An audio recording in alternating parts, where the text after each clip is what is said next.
If you're thinking about DIY soundproofing your own home, I'm going to share with you 3 things that massively helped me when I soundproofed my own home. It wasn't until I applied these 3 things did I get the soundproofing of a detached house. You see, we all have certain building beliefs. I had certain building beliefs when I soundproofed my home.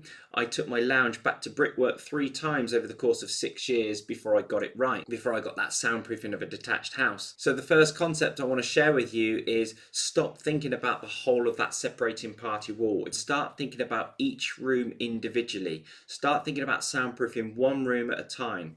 If you have a 3-bed semi-detached house and you have like a back bedroom, front bedroom, lounge and dining room, putting a solution to that party wall in every one of those rooms is not going to get you an amazing reduction in noise. Start off with that lounge downstairs. That will have different noise paths to that room above. Even though you're probably hearing your neighbour's noise in every room of your house, each room will have its own noise paths and have its different hollow voids and areas where the noise is getting into that room. So the first mindset change is stop thinking about that whole of that separating party wall and start thinking about each room individually. The second concept you need to consider is that every house has a main cause of the problem. We're not talking about your neighbour making noise here, we're talking about a noise path getting into that room. It means it doesn't matter what soundproofing you do, it doesn't matter how singing or dancing that wall system that you install, unless you address the main cause of the problem, the noise will still come through. And that could be a hollow floor void, it could be a hollow ceiling void, it could be a stud wall perpendicular, maybe an RSJ set on the separating party wall, some sort of hollow in the bay window ceiling, could even be a hollow stud wall in the room above. Unless you address that main cause of the problem, the noise will still come through. The third concept we need to consider is that noise is in the structure of the building. Even though you hear the noise loudest on the separating party wall, there is still noise coming down that flanking window wall,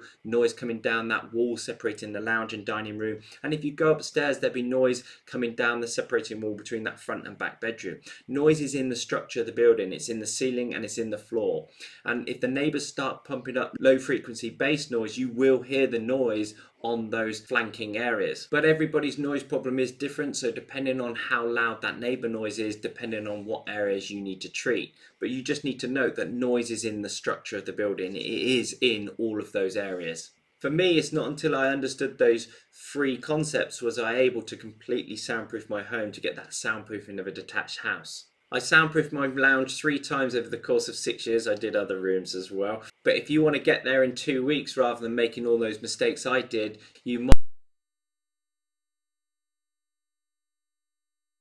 proofing course. Click the link in the bio, take the quiz, and I'll send you a free copy of my book, The Noise Free Home.